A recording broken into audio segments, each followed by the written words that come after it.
So, what is this big secret, you ask? Aston Martin just dropped a major bombshell at the Canadian Grand Prix with an epic upgrade package for the AMR 23. Will this be their ticket to leave Mercedes in their rearview mirror and dominate Red Bull in F1? Apparently, they've made some upgrades to their car. But honestly, is anyone surprised? All the teams make improvements and upgrades to their cars every Grand Prix season. It's just how the game works, right? So ever since the new F1 era started, all the teams have been talking about the general and regional changes they made to their cars. But let me tell you, there's a whole lot more going on than meets the eye. The team has been keeping it hush-hush, but there are some pretty interesting changes that they've made to the official car. Tight-lipped indeed. In the span of just 9 seconds, Alonso and Verstappen had quite the showdown. And get this, there was a sneaky little twist to the side pod. Can you believe it? It wasn't even on the checklist of things to do. And wouldn't you know it, that small change ended up causing Alonso's Aston Martin to fall behind Verstappen's Red Bull and swoop in for second place. That's right, Red Bull came out on top. The AMR 23 already had this funky side pod with a super deep water channel on top. Well, the squad decided to stick with the same basic design but make some upgrades. They gave this beast a better undercut in front and lower margins. Plus, they added a narrower and deeper water slide feature. Pretty cool, right? They made some pretty cool changes to the water slide. They decided to get all creative and make it a bit narrower than before. Plus, they moved the starting point back a little bit. Now, you might be thinking, what difference does that tiny change actually make? Here is where the team's brilliance totally knocked our socks off. It took the bodywork's rampart to a whole new level, completely transforming the shape of the body and shoulders. Furthermore, the team made another change by stiffening the bottom of the side pod. This creates more space in the backfill channel and allows for better airflow to go towards the back. Aston Martin also uses a bridging panel to fill in the channel, which affects how the air flows across the floor and into the undercut zone. This has an impact on how the air moves beneath the chassis. But there are a ton of other modifications that we can't even begin to understand. Actually, by tweaking the side pod of their car, they were able to increase the downforce. This improvement is particularly beneficial for the Canadian Grand Prix track, known for its high-speed straights and challenging corners. But Dan Follows, Aston Martin's technical director, said the side pod changes were merely a significant aesthetic modification and downplayed their significance. Physically, it's a very big update, he said.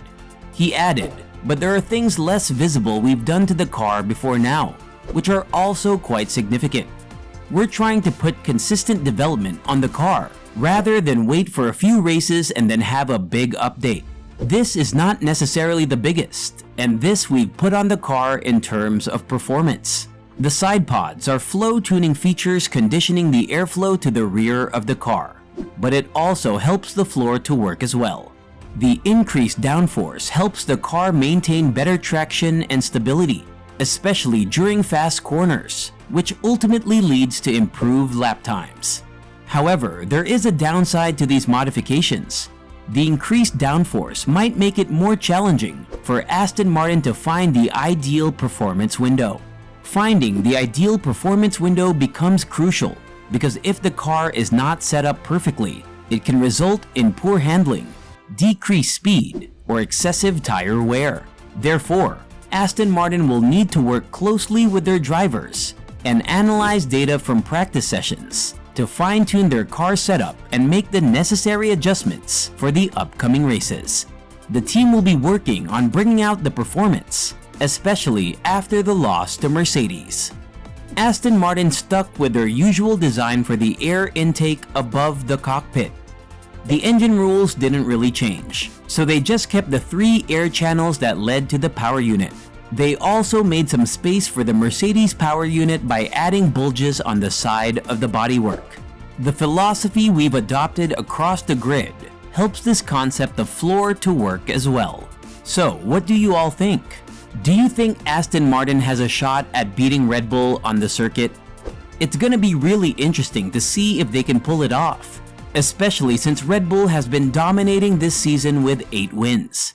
I'm personally pumped to see how Aston Martin performs on tracks like Austria's Red Bull Ring, Great Britain's Silverstone, and Hungary's Hungaroring.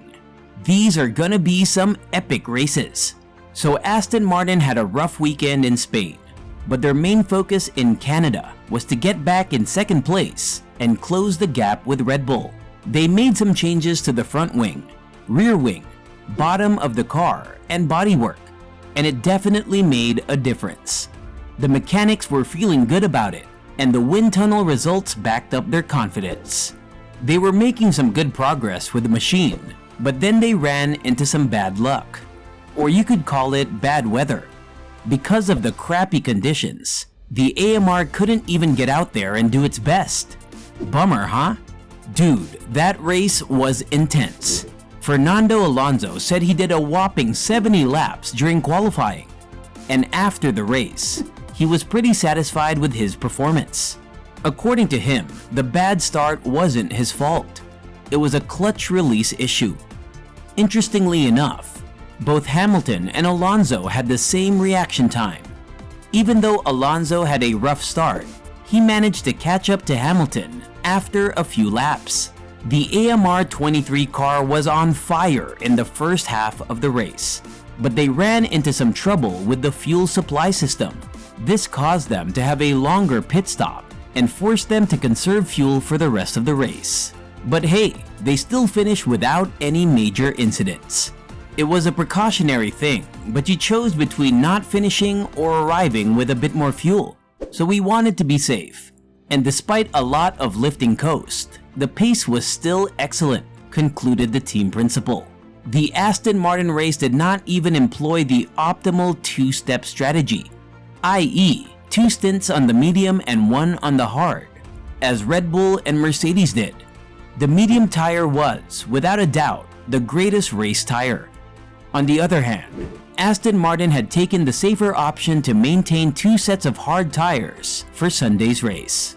Alonso commented, "It was a leap in the dark, but I'm happy with the decision." According to the research, Aston had some instability issues in the high-speed turns, which were clearly not highlighted at Monte Carlo due to the lack of such corners. Man, the AMR 23 was on fire during the race. It had so much speed that it could have easily caught up to Red Bull and left Mercedes and Ferrari in the dust. Can't wait to see them dominate. Interestingly, Ferrari has decided to stick with their current setup, but Red Bull and Mercedes have each brought a new component. Red Bull has come up with a modified front wing, while Mercedes has made tweaks to their revamped side pod design. In Formula 1, things get pretty exciting when teams start introducing upgrades to compete. It's going to be really interesting to see how all these teams bring their own upgrades to the table and compete against each other. Who's got your support? Who do you think will reach that checkered flag first? Drop a comment and let us know. Subscribe to our channel and ring the bell icon for more updates. Goodbye.